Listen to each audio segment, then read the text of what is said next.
Il dit La ilaha illallah, il commence par La ilaha, ensuite il y a illallah. La ilaha correspond à la négation, tandis que illallah correspond à l'affirmation. Ce témoignage comprend donc deux formules, deux notions qui sont inséparables. Il ne s'agit pas de les séparer l'une de l'autre, comme le font certains soufis, qui ont délaissé la formule La ilaha et qui se contentent de répéter en boucle illallah, illallah. Naam. Donc les soufis, qu'est-ce qu'ils font? De l'attestation pour eux, c'est la fin. Donc la ilaha, ça les intéresse pas. Ce qui les intéresse, illallah. Donc ils se rencontrent comme ça en groupe, naam, et ils commencent tous à la fois en disant illallah, illallah, illallah, comme ça en groupe, naam, et en même temps en se courbant, en se relevant, en se courbant et en se relevant, naam, et les égarés égareurs, naam, ne savent pas que ça c'est la grande bid'a, c'est l'une des grandes bid'a, c'est l'une des grandes bid'a. Pourquoi? On va leur dire, est-ce que le prophète sallam a fait ça? Est-ce que les sahaba, les tabi'in, les savants? Donc il n'y a personne, sauf le shaitan. Et le shaitan, je ne sais pas s'il a fait ça. Naam. Tout acte d'adoration se doit d'être destiné uniquement à Allah Azza wa Jal seul. Il ne suffit pas de répéter en boucle illallah, illallah, comme le font les soufis, ni de répéter en boucle également Allah, Allah, Allah, Allah, comme le font également les soufis, qui se dandinent et dansent en répétant Allah, Allah, Allah, d'une seule voix. Pendant que d'autres encore se contentent de dire Hu, Hu, Hu, Hu, qui est la contraction du pronom personnel Huwa. Huwa, c'est-à-dire en arabe, lui, c'est-à-dire Allah. Donc il dit seulement Huwa, Huwa, et comme à la fin on ne dit pas le A, il dit seulement Hu, Hu, Hu. Comme ça, en boucle et en groupe. Ils se mettent des dizaines, des centaines et commencent Hu. En pensant que Hu, c'est-à-dire lui, Allah Azza wa Jal, fait partie des noms parfaits d'Allah. Ils croient que Hu, ça fait partie des noms d'Allah. Comme le majestueux, le Ghafour, le Rahim, le Wadoud. Ils disent donc qu'il y a aussi Hu. Naam. Ou que c'est un rappel d'Allah. Alors que Hu ne fait pas partie des noms parfaits d'Allah. Et ceux qui crient et qui déclament en répétant cette parole Hu, Hu, se sont fait tromper par Shaitan. Shaitan. Naam. Qui leur a enjolivé leur égarement.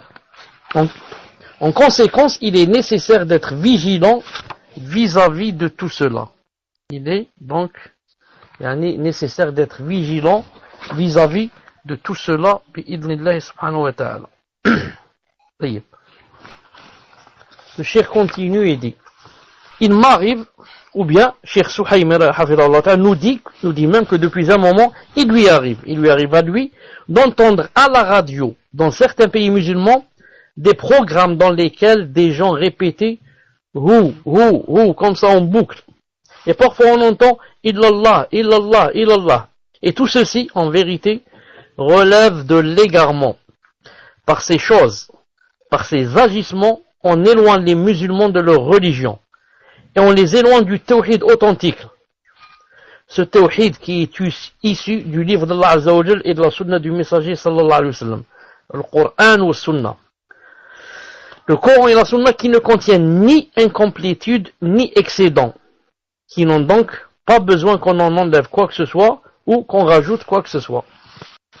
De fait, ceux qui disent que la ilaha illallah veut signifier qu'il n'y a de Seigneur et de Créateur qu'Allah se trompent.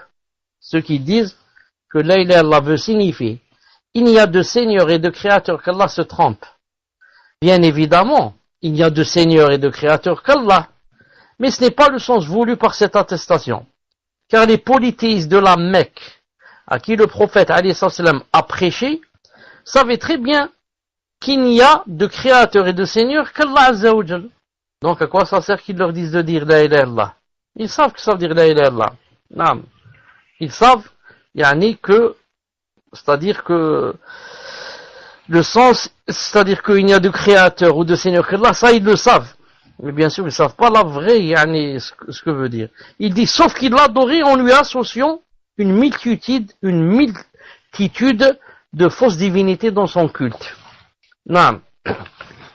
Ainsi, ceux qui disent que la ilaha illallah signifie qu'il n'y a de Seigneur qu'Allah se sont égarés. Sauf s'ils visent par le terme Seigneur, Ar-Rabb, Allah, c'est-à-dire celui qu'on lui voue un culte et qu'on lui destine nos adorations de manière exclusive. Quant à ceux qui définissent la ilaha illallah comme voulant dire qu'il n'y a d'existence qu'Allah, ou que rien n'existe si ce n'est Allah, qui est la doctrine de l'unité ou bien l'unicité de l'existence. Wahdat al-wujud. Ceux-là se sont également égarés, car tu existes et Allah existe. Eux ils disent non, tout ce qu'il y a là c'est Allah. Nous c'est Allah, Allah c'est nous, sauf que l'existence d'Allah n'est aucunement comparable à toute existence. Et parmi ceux qui prennent l'unicité d'existence, certains disent que la ilaha illallah signifie faire sortir du cœur ma mauvaise certitude pour la remplacer par la certitude correcte en ce qui concerne Allah, ce qui signifie en réalité chez eux que toute chose que tu vois, en fait, c'est Allah. Tout ce qui est devant toi, c'est Allah. Comme le disait Ibn Arabi et les gens de son espèce.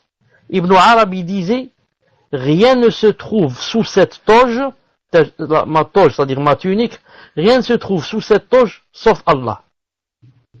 Mais il ne faut pas confondre entre Ibn Arabi, le Tarout, le Shaitan, et Ibn al-Arabi, qui lui était Ash'ari. Ash'ari. Il avait des erreurs au niveau d'interprétation de certains attributs d'Allah, mais il n'était pas soufi.